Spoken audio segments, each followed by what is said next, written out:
Welcome to this coding tutorial. Today, we are going to solve a classic dynamic programming problem, counting palindromic substrings. This is a frequently asked interview question that tests your understanding of strings and optimization techniques. Before we dive in, let's quickly define our terms. A palindrome is a string that reads the same forwards and backwards, like racecar or the word level. A substring is any contiguous sequence of characters inside a string. For example, if we have the string ABC, then A, OB, and B are all valid substrings. Here is the problem statement. Given a string S, we need to return the total number of palindromic substrings contained within it. For example, if the input is ABC, the answer is 3, because A, B, and C are all palindromes. If the input is AAA, the answer is 6, because we count every possible substring position separately, even if the content is the same. The most straightforward way to solve this is using a brute force approach.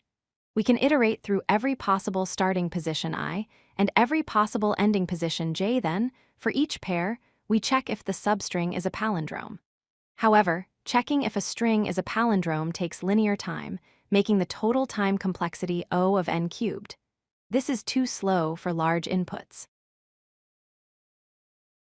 Why should we use dynamic programming? Well, notice that we are doing repeated work. If we already know that the string ABA is a palindrome, checking if CABAC is a palindrome shouldn't require rescanning the middle part. We just need to check if the new outer characters match and recall that the middle part is already valid. Let's establish our base cases. First, any single character is a palindrome of itself. Second, for a substring of length 2, it is a palindrome only if both characters are equal. These simple facts will serve as the foundation for building larger palindromes. Here is the core logic. A substring from index I to j is a palindrome if two conditions are met. 1. The characters at the ends, s of I and s of j, must be equal. 2. The inner substring, from I plus 1 to j minus 1, must already be a palindrome. This allows us to determine the status of larger substrings based on smaller ones. When we visualize this as a table, we see a dependency. To know the value for cell ij, we need the value from the bottom left, at I plus 1, j minus 1. This means we cannot just fill the table row by row from top to bottom. Instead, we should fill it diagonally, starting with substrings of length 1, then length 2, and so on. Let's trace this with the string ABA. First, we mark the diagonal true for all single characters. Next, we check length 2 substrings like OB and BA, these are false. Finally, we check the length 3 substring ABA. The ends match and the inner value at 1 is true, so the whole string is a palindrome.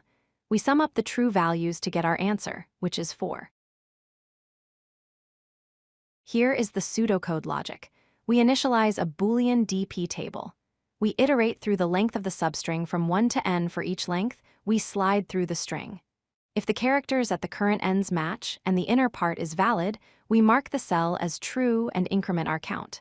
Finally, we return the total count. Let's look at the efficiency. The time complexity is O of n squared because we are filling half of an n by n table, and each operation is constant time. The space complexity is also O of n squared to store the DP table. Note that an optimized approach called expand around center can reduce the space usage to O of 1, but the time complexity remains O of n squared. To wrap up, brute force is too slow at O of n cubed.